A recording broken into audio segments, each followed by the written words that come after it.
Good morning students, आप सभी का ऑनलाइन क्लासेस की दूसरे क्लास में स्वागत है।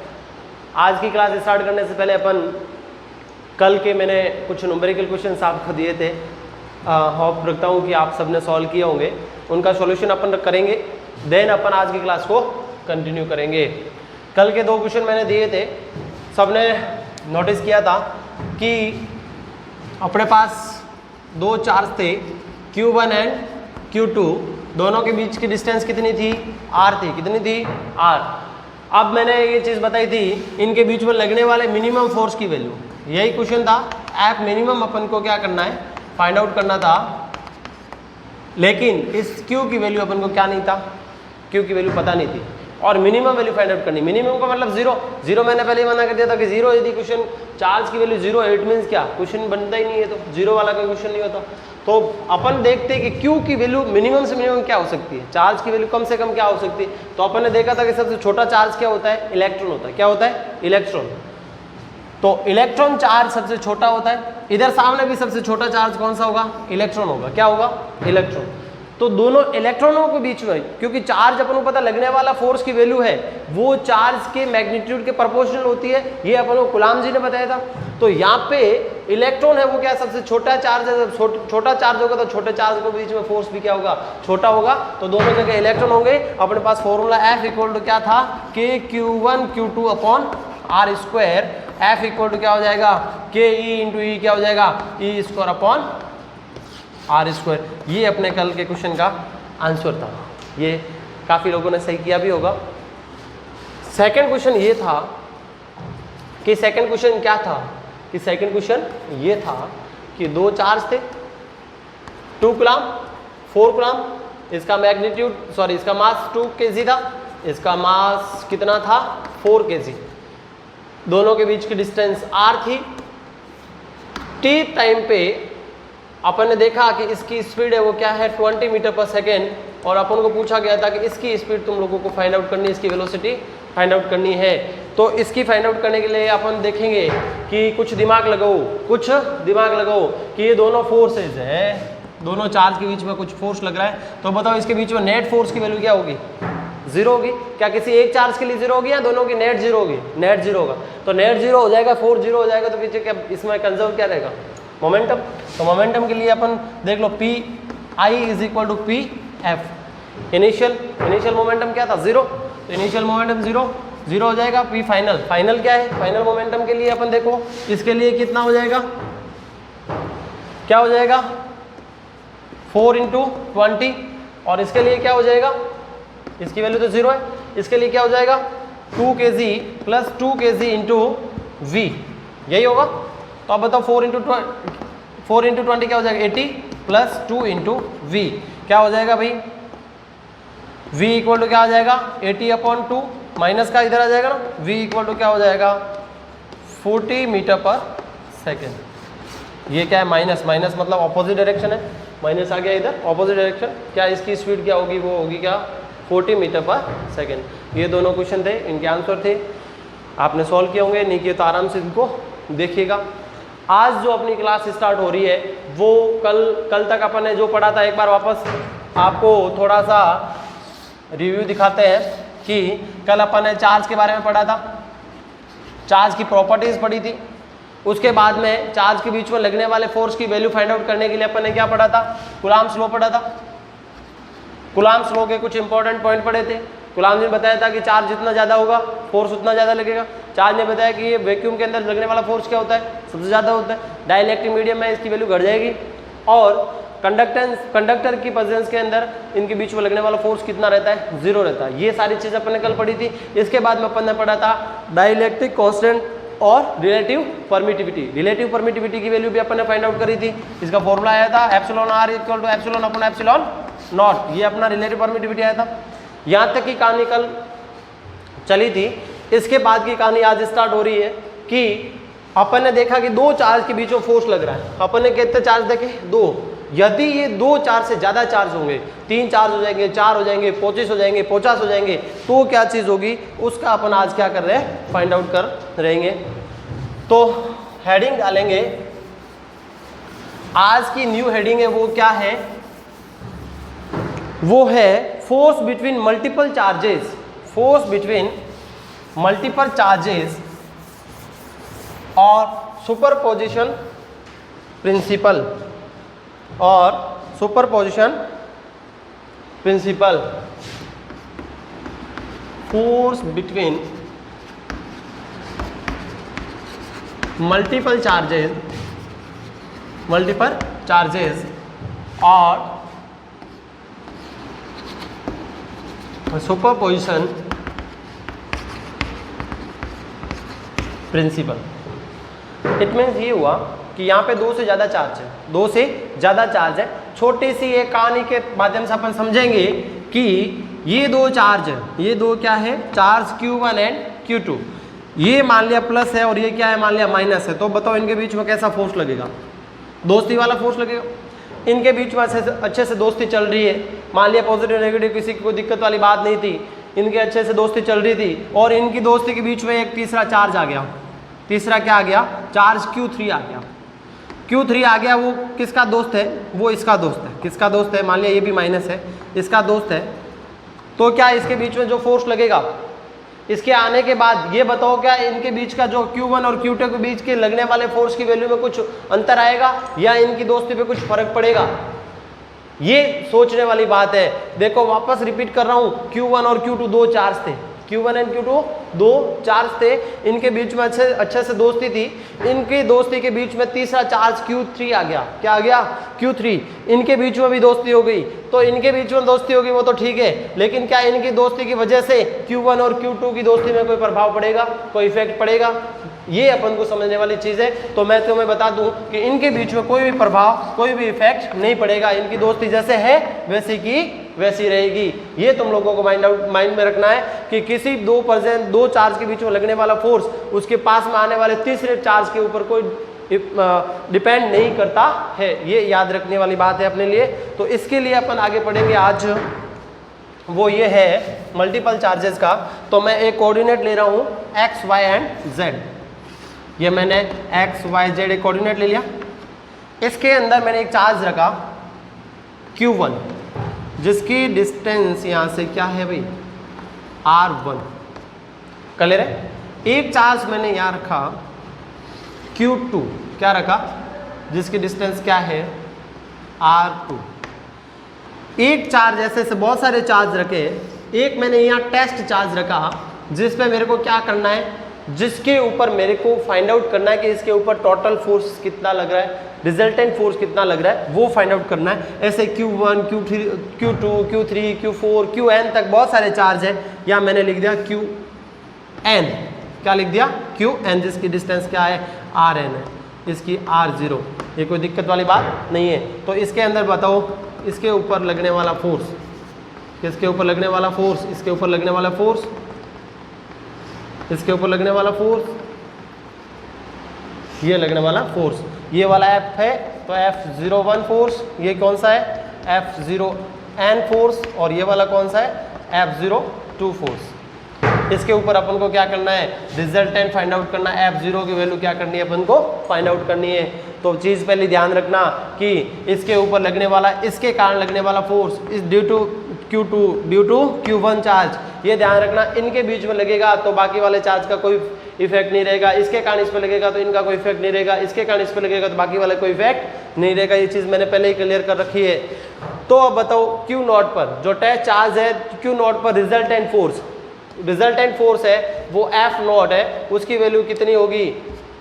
तो इसकी वैल्यू अपन फाइंड आउट करने के लिए अपन क्या करेंगे, F0 की वैल्यू फाइंड आउट करने के लिए देखेंगे कि ये क्या लग रहा है, F01 लग रहा है। तो F01 vector plus F02 vector plus F03 vector, 3 है ही नहीं तो भी चलेगा, होता मान लिया होता, प्लस प्लस F0n वेक्टर, किसी को कोई दिक्कत, नो दिक्कत। अब देखो F0 वेक्टर अपन को पता है F इक्वल टू क्या होता है, K Q1 Q2 upon R square. तो K Q तो एक कॉमन रहेगा, Q0 है वो सबके लिए क्या रहेगा, कॉमन रहेगा। तो K Q0 मैं क्या ले लेता हूँ, बाहर कॉमन ले लेता हूँ पहले, F01 के लिए Q1 तो ये हो गया, Q2 क्या था, Q1 था, तो Q1 अपॉन इनके बीच की डिस्टेंस कितनी है, इनके बीच की डिस्टेंस अपन मान लेते हैं R, Q1 से 0 है तो R01 कितनी हो जाएगी, R01।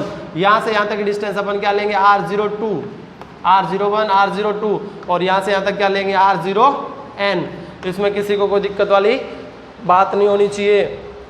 तो Q0 है ये, Q0 अपॉन क्या आ जाएगा, R01 का स्क्वायर। इसका वेक्टर फॉर्म बनाने के लिए इसके ऊपर क्या लगा दूंगा, कैप लगा दूंगा। सेकेंड 2 के लिए क्या हो जाएगा, सॉरी यहाँ 1 रहेगा, 2 के लिए क्या हो जाएगा, Q2 अपॉन R02 का स्क्वायर, R02 का cap plus dot dot dot dot 3 के लिए सेम 3 हो जाएगा, और क्या हो जाएगा, Qn अपॉन R0n का स्क्वायर, R0n की कैप। किसी को कोई दिक्कत इसमें, नो दिक्कत। ये अपना फॉर्मूला बन गया। वापस रिपीट कर रहा हूँ, किसी को उधर से साइड से दिखे नहीं, तो F0 का जो रिजल्टेंट वैल्यू है वो अपनी क्या है, K की वैल्यू मैं रख सकता हूँ यहाँ पे 1/4 पाई एप्सिलॉन नॉट। ये क्या है, Q0।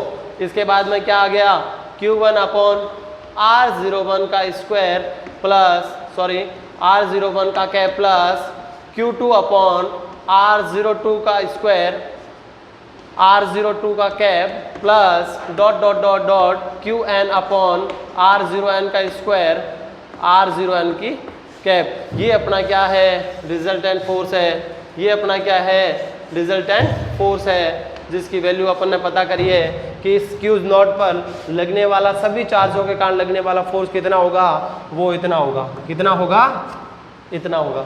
इसमें किसी को कोई दिक्कत नहीं होनी चाहिए। इसके बाद में नेक्स्ट सुपरपोजिशन प्रिंसिपल है, इसी के अंदर ही है कि भाई लगने वाला फोर्स है, वो यही बताता है सुपरपोजिशन प्रिंसिपल कि एक के ऊपर लगने वाला फोर्स है वो टोटल कुलाम बल, जो जितने भी कुलाम फोर्स लग रहा है उनके सबका एल्जेब्रिक सम के इक्वल होता है। वही अपन यहाँ पे देखा, सबका एल्जेब्रिक सम के इक्वल होता है। यही सुपरपोजिशन प्रिंसिपल है। तो डेफिनेशन लिखेंगे सुपरपोजिशन प्रिंसिपल की, वो लिखेंगे। उससे पहले एक line force between multiple charges के लिए भी लिखेंगे कि the force between 2 point charge, force between 2 point charge is unaffected by the presence of other charges, by the presence of other charges। मतलब किसी भी दो चार्ज के बीच में लगने वाला फोर्स अदर चार्ज जो प्रेजेंस है उसके प्रेजेंस पे क्या रहेगा, अनअफेक्टेड रहेगा, कोई भी डिपेंड नहीं करेगा उस पर। नेक्स्ट है सुपरपोजिशन प्रिंसिपल की डेफिनेशन लिखेंगे। लिखो इसके अंदर, according to this principle, according to this principle, according to this principle the total force on a given charge is the vector sum of, on a given charge is the vector sum of the individual forces exerted on the given charge, exerted on the given charge by all the charges, by all the charges। ये है अपना क्या, superposition principle. यहाँ तक किसी को कोई दिक्कत नहीं होनी चाहिए। आज के न्यूमेरिकल क्वेश्चन में क्लास कंप्लीट होने के लास्ट में आपको लिखवाऊंगा, जो आपको कल तक सॉल्व करने हैं। इसके बाद नेक्स्ट हेडिंग लगानी है आपको, नेक्स्ट हेडिंग है आपकी distribution of charges. Distribution of charges, distribution of charges के अंदर हम पढ़ेंगे continuous distribution of charges. Continuous distribution of charges का लिखेंगे, continuous distribution of charges, continuous distribution of charges.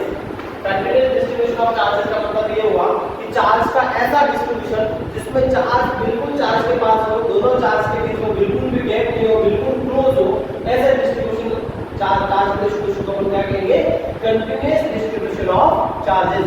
Continuous distribution of charges three type से होते हैं। There are three type of continuous distribution of charges. उस तीनों type को मैं लिखता हूं कि फर्स्ट जो चार्ज का डिस्ट्रीब्यूशन है वो कौन सा है, लीनियर डिस्ट्रीब्यूशन। कौन सा है, linear.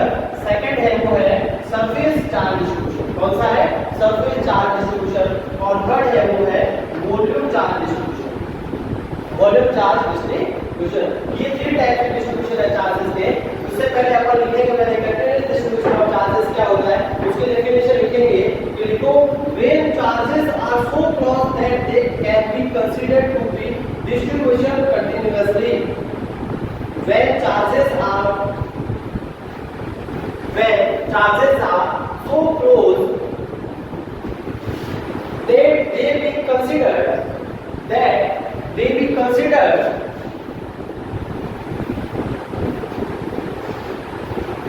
to be continuously distributed। इसके अंदर कंटिन्यूअस डिस्ट्रीब्यूशन में चार्ज के थ्री टाइप्स का डिस्ट्रीब्यूशन करेंगे, लीनियर, सरफेस एंड वॉल्यूम। बहुत ही इंपॉर्टेंट है, इसके जो फॉर्मूला है वो आप लोग आगे गाउस लॉ वगैरह अपन पढ़ेंगे, उसमें काम आएंगे। तो सबसे पहले लीनियर, बहुत ही सिंपल है ये चीजें। लीनियर डिस्ट्रीब्यूशन ऑफ चार्जेस क्या होता है, देखो लीनियर डिस्ट्रीब्यूशन का मतलब कोई लाइन के अक्रॉस जो चार्ज का डिस्ट्रीब्यूशन होगा उसको अपन क्या बोलेंगे, लीनियर डिस्ट्रीब्यूशन ऑफ चार्ज। देखो डेफिनेशन में लिखा हुआ ये लाइन के अक्रॉस होगा सरफेस चार्ज डिस्ट्रीब्यूशन का मतलब है कोई भी बॉडी है उसके सरफेस के अक्रॉस यदि चार्ज की डिस्ट्रीब्यूशन करेंगे तो उसको अपन क्या बोलेंगे, distribution of surface distribution of charge. जैसे आपके पास ये रूम है, रूम का एक सरफेस दे दिया, ये मैंने बोर्ड वाले एक सरफेस दे दिया, इसके चार्ज की डिस्ट्रीब्यूशन दे दिया, नीचे वाले सरफेस दे दिया, ऊपर वाले दे दिया, साइड वाले दे दिया, ये जितने भी सरफेस है इन पे जब चार्ज की डिस्ट्रीब्यूशन करेंगे तो वो किसके अंदर आएगा, surface charge distribution. Third one है वो क्या है, volume charge distribution. Volume charge distribution का मतलब होता है 3D पूरी की पूरी बॉडी के अंदर जब चार्ज को डिस्ट्रीब्यूट करेंगे, that's called volume charge distribution. Like ये कोई ले लिया, इसमें ले लिया, इसको जरा कुछ जितना भी चार्ज को डिस्ट्रीब्यूट कर दिया वो क्या कौन सा डिस्ट्रीब्यूशन होगा चार्ज का, वॉल्यूम चार्ज डिस्ट्रीब्यूशन। तो सबसे फर्स्ट हेडिंग डालेंगे अपन लीनियर चार्ज डिस्ट्रीब्यूशन। सबसे फर्स्ट अपनी हेडिंग होगी वो क्या होगी, लीनियर चार्ज डिस्ट्रीब्यूशन। इसके अंदर अपन डेफिनेशन लिखेंगे कि when the charge is distributed uniformly along a line is called linear charge distribution, linear charge distribution। linear charge distribution ये बना लेंगे और इसके बाद में इसमें लिखेंगे linear charge density। डेंसिटी क्या चीज होती है कि एक यूनिट लेंथ के अंदर, ये मेरे पास पूरी लेंथ है, इसकी मैं एक यूनिट लेंथ ले लूं, जैसे dl लेंथ ले ली, कितनी लेंथ ले ली, dl लेंथ ले ली, इस dl लेंथ के अंदर कितने चार्ज है, that's called density of linear charge density. इसको अपन क्या बोलेंगे, linear charge density. Linear charge density represent by lambda, it is represent by lambda. Lambda equal to charge upon length, charge upon length, ये इसका formula याद रखना है। लैम्डा इक्वल टू dq अपॉन dl। इसको अपन dq की वैल्यू फाइंड आउट करना चाहिए तो अपन क्या लिखेंगे, लैम्डा dl। इसकी जो यूनिट होगी वो क्या होगी भाई, यूनिट इसीलिए तुम लोगों से यहां से पता कर सकते हो कि q क्या है, चार्ज, l क्या है, लेंथ। चार्ज की होती है कूलम अपॉन लेंथ की होती है मीटर। कूलम पर मीटर इसकी क्या हो जाएगी, यूनिट हो जाएगी। इसकी लीनियर चार्ज डिस्ट्रीब्यूशन की लीनियर चार्ज डेंसिटी की। उसके बाद में सेकंड क्वेश्चन, सेकंड जो प्रॉपर्टी आती है या डिस्ट्रीब्यूशन आता है चार्ज का टाइप आता है वो क्या आता है, सरफेस आता है। कैसा आता है, सरफेस। सरफेस का भी मैंने बताया था कि सरफेस में क्या होता है, किसी भी बॉडी के सरफेस पर अपना चार्ज को डिस्ट्रीब्यूट कर देंगे, that's called surface charge distribution. इसके अंदर इसको अपन लिखेंगे, वो किससे लिखेंगे, रिप्रेजेंट करेंगे सिग्मा से। Sigma equal to area upon charge upon area. Charge upon क्या आ जाएगा, एरिया। चार्ज यूनिट एरिया के अंदर कितना चार्ज है उसको अपन क्या बोलेंगे, surface charge density. It is represent by sigma. ये किससे लिखते हैं, इसको सिग्मा से रिप्रेजेंट करते हैं। इसकी जो यूनिट होगी वो क्या होगी, coulomb per metre square. Coulomb per metre square, ये कूलम एरिया क्या है, मीटर स्क्वायर। कोई दिक्कत इसके अंदर। थर्ड वन है वो क्या है, वॉल्यूम चार्ज डिस्ट्रीब्यूशन। कौन सा चार्ज डिस्ट्रीब्यूशन है, volume charge distribution. Volume charge distribution का भी अपन ये डायग्राम बना सकते हैं और इसके अंदर अपन क्या लिखेंगे, इसको जो रिप्रेजेंट करते हैं वो क्या किससे करते हैं, रो से। रो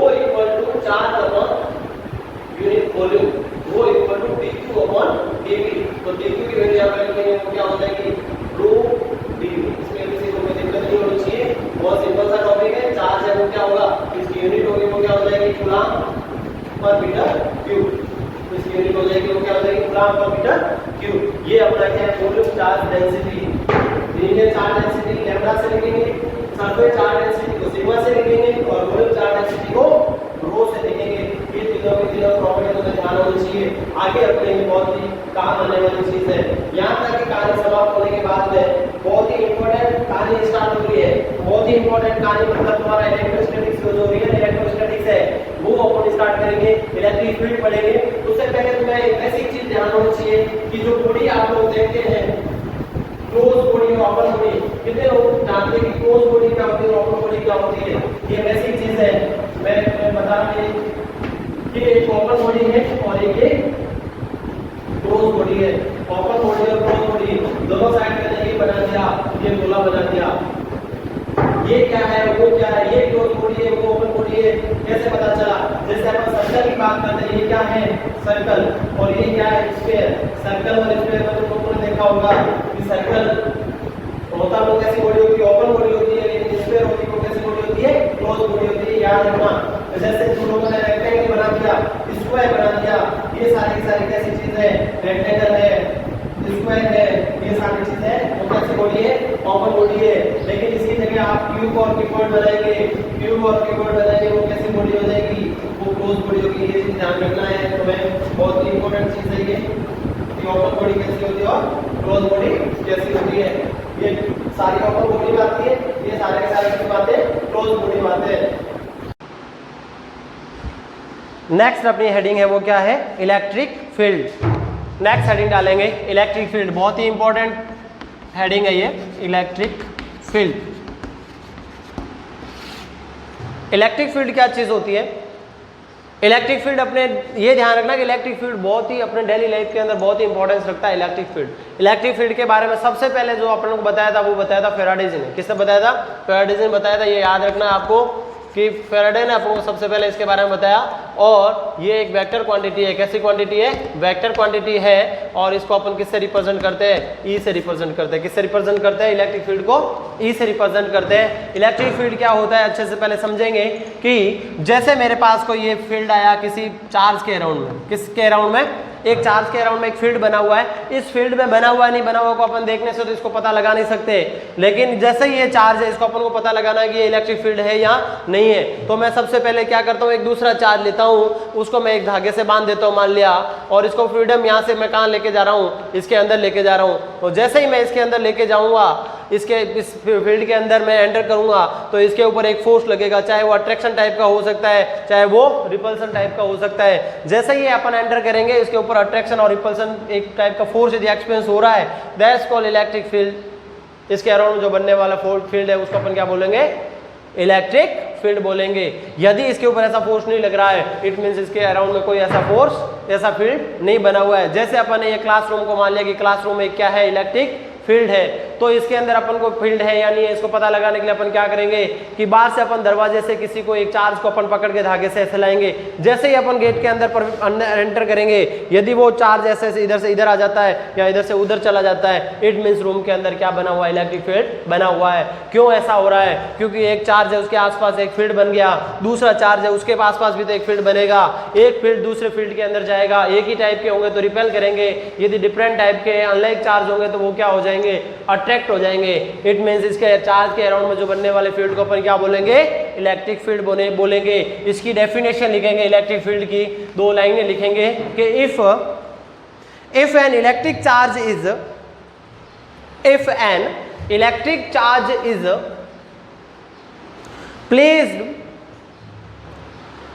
placed close to another charge, placed close to another charge, it experience a force of attraction or repulsion. Experience force, attraction or repulsion. ये अपना क्या है, इलेक्ट्रिक फील्ड है। इलेक्ट्रिक फील्ड के बाद में अब ये लगने वाला फोर्स कितना होगा, फोर्स की वैल्यू कितनी होगी, जो अट्रैक्शन और रिपल्सन फोर्स लग रहा है उसकी वैल्यू क्या होगी, वो किन बातों पे डिपेंड करेगा, उसको अपन पढ़ने के लिए अपन क्या हेडिंग डालेंगे, इलेक्ट्रिक फील्ड इंटेंसिटी। उसके लिए अपन क्या हेडिंग डालेंगे, electric field intensity, electric field intensity. बहुत ही अच्छा चैप्टर है, बहुत ही इंटरेस्टिंग है, मज़ा आ जाएगा तुम लोगों को पढ़ने का। ज़िंदगी में कभी मज़ा नहीं आया उतना मज़ा अब पढ़ने में तुम्हें आएगा घर बैठ के। इलेक्ट्रिक फील्ड इंटेंसिटी, इंटेंसिटी क्या बताती है कि जैसे कोई ये फील्ड है, किसी चार्ज के अराउंड में क्या बना हुआ है, फील्ड बना हुआ है, इसके अंदर मैं कोई दूसरा चार्ज ला रहा हूँ। जैसे मैंने ला लिया, मेरी इच्छा हो गई मैं क्यू नॉट लाऊंगा। कैसा नोट लाऊंगा, क्यू नॉट चार्ज में इसके अंदर लाऊंगा, तो इसके ऊपर अंदर लाने के ऊपर अंदर लाऊंगा जैसे ही, तो इसके ऊपर क्या लगेगा, एक फोर्स लगेगा। क्या लगेगा, फोर्स लगेगा। अब फोर्स मैंने इच्छा होगी, ये जो ला रहा हूँ ना ये चार्ज, ये क्या है, टेस्ट चार्ज है। ये क्या है, टेस्ट चार्ज। टेस्ट चार्ज का मतलब है बहुत ही छोटा चार्ज, बहुत ही छोटा चार्ज है। अब बात ये आती है कि अपन बहुत ही छोटा चार्ज क्यों लाते हैं, बहुत ही बड़ा चार्ज क्यों नहीं लेके आ जाते हैं। तो छोटा चार्ज इसलिए लाते हैं कि जैसे ही अपन फाइंड आउट करना क्या चाहते हैं कि एक चार्ज के अराउंड, एक चार्ज के फील्ड के अंदर अपन दूसरा चार्ज लाते हैं तो उसके ऊपर लगने वाला फोर्स कितना होता है, अपन को वो फाइंड आउट करना है। तो वो फाइंड आउट करने के लिए छोटा लाना पड़ेगा, क्योंकि यदि इसकी जगह अपन बड़ा चार्ज लाएंगे तो वो खुद का इलेक्ट्रिक फील्ड बना लेगा, और खुद का इलेक्ट्रिक फील्ड बना लेगा तो उसको उसके फर्स्ट वाले का जो चार्ज फोर्स लगेगा वो अपन फाइंड आउट नहीं कर पाएंगे। तो इसलिए अपन ये चार्ज ले रहे हैं, वो टेस्ट चार्ज ले रहे हैं, छोटा चार्ज ले रहे हैं। तो इसके अंदर अपन पढ़ेंगे कि इलेक्ट्रिक फील्ड इंटेंसिटी क्या होता है, कि इलेक्ट्रिक किसी चार्ज के अराउंड में जो फील्ड बनता है, उस फील्ड के अंदर अपन कोई अदर चार्ज लाते हैं तो उसके ऊपर लगने वाले जो फोर्स की वैल्यू होती है उसको अपन बोलते हैं electric field intensity. E is equal to F upon Q naught, F upon Q naught. ये अपना क्या होता है, इलेक्ट्रिक फील्ड इंटेंसिटी। ये अपनी क्या होती है, electric field intensity. Force on test charge, force on test charge in electric field is called electric field intensity, is called electric field intensity. इसमें किसी को कोई दिक्कत, ये कैसी क्वांटिटी है, वेक्टर क्वांटिटी है, ये ध्यान रखना, इसमें कंफ्यूज होने की जरूरत नहीं है कि इलेक्ट्रिक फील्ड और इलेक्ट्रिक फील्ड इंटेंसिटी कुछ अलग चीज़ है। दोनों अलग कुछ नहीं है, दोनों सेम ही चीज़ है, दोनों सेम ही बात है। ये लगने वाले फोर्स की वैल्यू तुम्हें याद रखनी है। इसमें लगने वाले फोर्स की वैल्यू अपन लिखेंगे तो F इक्वल टू क्या हो जाएगा, QE। क्या हो जाएगा, QE। ये न्यूमेरिकल क्वेश्चन में भी याद रखना है कि किसी चार्ज को अपन इलेक्ट्रिक फील्ड के अंदर रख रहे हैं तो उसके ऊपर कितना फोर्स लगेगा, तो वहाँ पे अपन को किसकी वैल्यू, किसका फॉर्मूला, कौन सा फॉर्मूला लगाना है, ये लगाना है F इक्वल टू QE। इसमें किसी को कोई प्रॉब्लम नहीं होनी चाहिए। अब इसके अंदर जैसे अपने पास दो चार्ज है, जैसे पॉजिटिव चार्ज है और क्या चार्ज है, नेगेटिव चार्ज है। यदि पॉजिटिव चार्ज होगा तो इसके ऊपर जो इलेक्ट्रिक फील्ड की डायरेक्शन होगी वो कैसी होगी, वो ऐसी होगी। कैसी होगी, वो ऐसी होगी। अपन ने थोड़ी देर पहले पढ़ा था इलेक्ट्रिक फील्ड इंटेंसिटी है वो कैसी क्वांटिटी है, वेक्टर क्वांटिटी है। कैसी है, वेक्टर। तो वेक्टर है तो इसकी डायरेक्शन कैसे होगी, इस फोर्स की डायरेक्शन में ही इसकी डायरेक्शन होगी, ये ध्यान रखना। लगने वाला जो फोर्स होगा उसकी डायरेक्शन में ही किसकी डायरेक्शन होगी, इलेक्ट्रिक फील्ड इंटेंसिटी की डायरेक्शन होगी। तो ये है पॉजिटिव चार्ज। पॉजिटिव चार्ज होगा तो इसकी डायरेक्शन होगी हमेशा क्या, आउटसाइड, ये ध्यान रखना, बाहर की ओर होगी। और नेगेटिव चार्ज होगा तो इसके अंदर डायरेक्शन हमेशा किधर होती है, अंदर होती है। किधर होती है, अंदर होती है। ये है इलेक्ट्रिक फील्ड इंटेंसिटी। पॉजिटिव बोले तो बाहर की ओर, नेगेटिव बोले तो अंदर की ओर, ये डायरेक्शन होती है। इसके बाद में अपन आज पढ़ेंगे एक बढ़िया सा एक डेरिवेशन करेंगे कि एक छोटा सा चार्ज है, एक पॉइंट चार्ज है, उस पॉइंट चार्ज के कारण थोड़ी सी दूरी r डिस्टेंस पर कितना इलेक्ट्रिक फील्ड बनेगा वो अपन को क्या करना है, फाइंड आउट करना है। बहुत ही अच्छी बात है, बहुत ही इंटरेस्टिंग टॉपिक है। और डेरिवेशन आगे देखना, ऐसे डेरिवेशन आएंगे जो तुम्हें बिना रटने की ज़रूरत से आप याद कर पाएंगे, बहुत अच्छे से याद रह जाएगा। कोई तकलीफ नहीं होनी चाहिए तुम्हें इन चीज़ों को पढ़ने के लिए। अब फर्स्ट हेडिंग में डाल रहा हूँ इलेक्ट्रिक फील्ड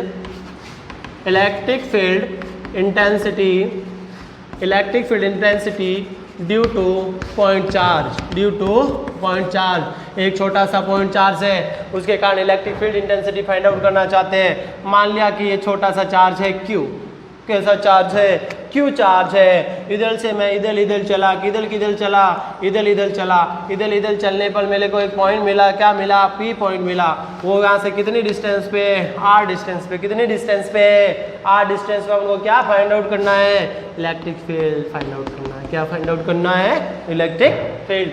तो मैं फटाफट या क्या कर दिया, मैंने एक फॉर्मूला लगा दिया कि वी नो दैट, हम नहीं जानते फिर भी हम थोड़ा जानते हैं कि electric field intensity E equal to क्या होता है, F अपॉन क्यू नॉट। फटाक से लगा दिया, फिर मेरे को पता चला कि यार F आ गया, इसमें तो F तो मुझे पता ही नहीं है, लगने वाले फोर्स मैं कहाँ से पता करूंगा। तो मैंने फटाक से इसको इक्वेशन नंबर फर्स्ट दे दिया कि आगे की कहानी आगे देखेंगे। फिर मेरे को याद आया कि लगने वाले फोर्स की वैल्यू अपन कहाँ से फाइंड आउट कर सकते हैं। तो मेरे को याद आया कि कूलाम जी के नियम से अपन ने थोड़े दिन पहले ही पढ़ा था कि कूलाम जी के नियम ये बता सकता है कि चार्ज के बीच में कितना फोर्स लगता है। तो मैंने किसको याद किया, कूलाम जी को याद किया। तो मैंने बोला कि अकॉर्डिंग टू कूलाम्स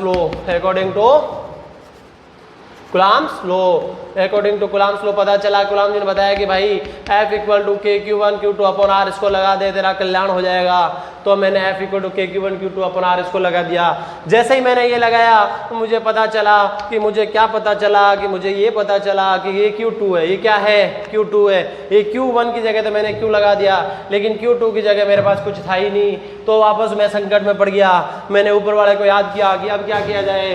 तो उसने थोड़ा सा पहले वाला बचपन वाली कहानी याद दिलाई कि जब भी ऐसा संकट आ जाए, एक टेस्ट चार्ज को याद किया जाए। कैसे चार्ज को याद किया जाए, टेस्ट चार्ज मतलब छोटिया चार्ज मतलब क्यू नॉट। या मैं क्या रख दूं, क्यू नॉट चार्ज रख दूं। यहाँ पे मैंने बड़ा क्यों नहीं रखा, क्योंकि मैं इसके कारण इलेक्ट्रिक फील्ड यहाँ फाइंड आउट करना चाह रहा हूँ। तो यदि यहाँ मैं बड़ा रख दूंगा तो यहाँ पे खुद का फील्ड बन जाएगा। तो क्या मैं इसके कारण यहाँ पे फाइंड आउट कर पाऊंगा, नहीं कर पाऊंगा। तो मैंने यहाँ पे क्या रखा, छोटिया चार्ज रखा। क्यों, क्योंकि कूलाम जी का लॉ लग जाए। तो यहाँ पे कूलाम जी का लॉ लग गया KQ और Q not upon R square. Q तो मेरे पास Q1 तो Q पड़ा था, और Q2 क्या आ गया, Q नॉट। ये आ गई अपने पास किसकी वैल्यू, Q की वैल्यू, F की वैल्यू। ये इक्वेशन नंबर क्या आ गई, 2। अब मैं ये F की वैल्यू इधर रख सकता हूँ, तो मैं फ्रॉम इक्वेशन फर्स्ट ऐसा लिख सकता हूँ, from equation first E is equal to F की वैल्यू क्या रख दी मैंने, Q not upon R square upon में क्या है भाई, Q नॉट। अपून में क्या है, Q नॉट से Q नॉट धड़ाम से धड़ाम गया। तो E इक्वल टू क्या बोचा, E इक्वल टू ये बोचा, क्या बोचा, E equal to KQ upon R square बोचा, KQ अपॉन R स्क्वायर बोचा। फिर मेरे को पता चला कि E क्या है, इलेक्ट्रिक फील्ड, R क्या है, उस Q से डिस्टेंस, उस R क्या है, उस Q से डिस्टेंस, इनके बीच का मैंने रिलेशन देखा। तो E inversely proportional to R square आया। इनके बीचों मैंने ग्राफ खींचने की कोशिश की, तो ग्राफ बना शिव। कैसा ग्राफ बना, शिव ग्राफ बना। तो ये अपना आज की कहानी यहाँ तक चलती है कि electric field intensity due two point charge, ये आप छाप लो। इसके जस्ट बाद आपको आज की कहानियों पर आधारित 2-4 क्वेश्चन दिए जाएंगे, जो आप घर पे बैठ के आराम से सॉल्व करेंगे। क्योंकि तुम लोग मुझे पता है कब से इंतजार कर रहे हो कि कब सर क्वेश्चन देवे और कब हम उसको सॉल्व करें। तो वैसे ही क्वेश्चन आप कल की जैसे आज अपन 2-4 क्वेश्चन देंगे तुम्हें, जो कल तक आप सॉल्व करेंगे उनको। और इस वीडियो को ज़्यादा से ज़्यादा शेयर भी करेंगे, अपने दोस्तों को भी बताएंगे कि ऐसे ऐसे हम भी पढ़ाई कर रहे हैं, तुम भी पढ़ो, तुम्हारा भी कल्याण होगा। इसी के साथ ये नोट डाउन करो, उसके बाद तुम्हें नेक्स्ट क्वेश्चन मैं लिखवाता हूँ। यस बच्चों, आपके सामने पड़े हैं क्वेश्चन। ये है आपका आज के न्यूमेरिकल क्वेश्चन, जिसमें फर्स्ट क्वेश्चन है, ये force of 2.25 Newton acts on A charge of 5 × 10⁻⁴ coulomb, determine the electric field intensity at that point.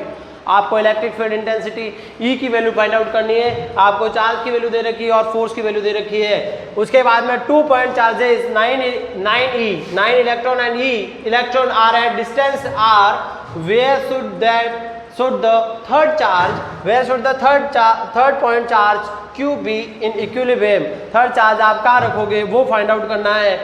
What would be force acting on charge Q placed in an electric field E। इसके अंदर आप तीनों के answer find out करके कल तक तैयार रखेंगे। कल आप इसको वापस चेक करेंगे कि आपने कितने सही किए हैं। इसके पहले मैं एक चीज़ और बता रहा था कि जो इलेक्ट्रिक फील्ड इंटेंसिटी मैं बताना भूल गया कि उसकी यूनिट होती है, वो क्या होती है, newton per coulomb. Electric field intensity की यूनिट क्या होगी, न्यूटन पर कूलम। कैसे, E equal to F upon Q naught होता है equal to F upon Q naught. F क्या है, एफ की फोर्स की यूनिट न्यूटन और क्यू चार्ज की यूनिट कूलम। ये चीज है। आज की कहानी यही समाप्त होती है, आज की सभा यही समाप्त करते हैं। इसके बाद का जो टॉपिक है वो अपन कल की क्लास में फिर मिलते हैं। आज के लिए इतना काफी, धन्यवाद।